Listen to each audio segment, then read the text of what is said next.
در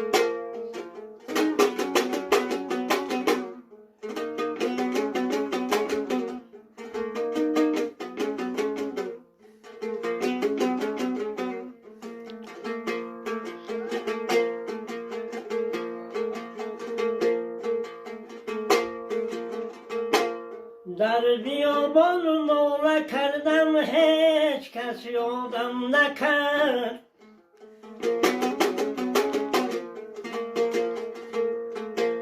در بیابان ناله کردم هیچ کس یادم نکرد در قفس جان دادم و صیاد آزادم نکرد در قفس جان دادم و صیاد آزادم نکرد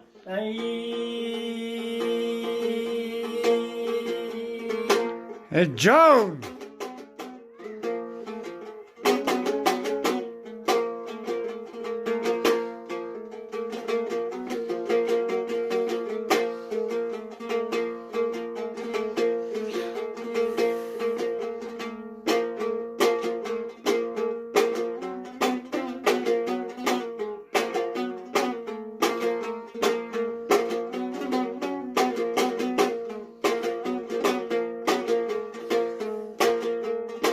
ما ساخت از خاکم آخر بدل خاکم ما ساخت از خاکم آخر بدل خاکم گر پاک و ناپاکم آخر بدل خاکم جون آخی گر پاک و ناپاکم آخر بدل خاکم از خاک چو پرهیزم و از مرد چو بگریزم از خاک چو پرهیزم از مرد چو بگریزم گر مرمر و پولادم آخر بدل خاکم گر مرمر و پولادم آخر بدل خاکم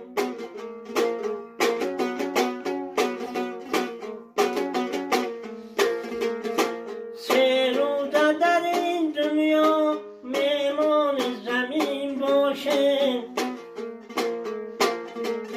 سه روزه در این دنیا مهمان زمین باشه گر حاکمی دنیایم آخر بدل خاکم جون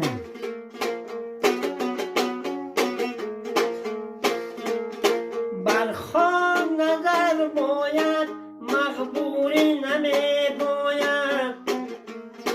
عبرت ز زمین باشد آخر بدل خاکم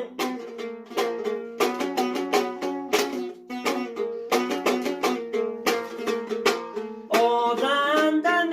باشد باید ز خدنده شب آزندن باشد باید ز خدنده شب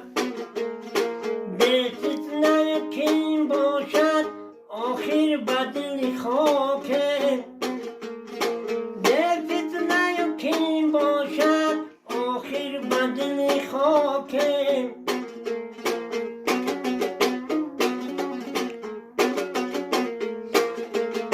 این قصه جلالی گفت بشنو غزلی آدم یک نامی نکن باید آخر بدل خاکم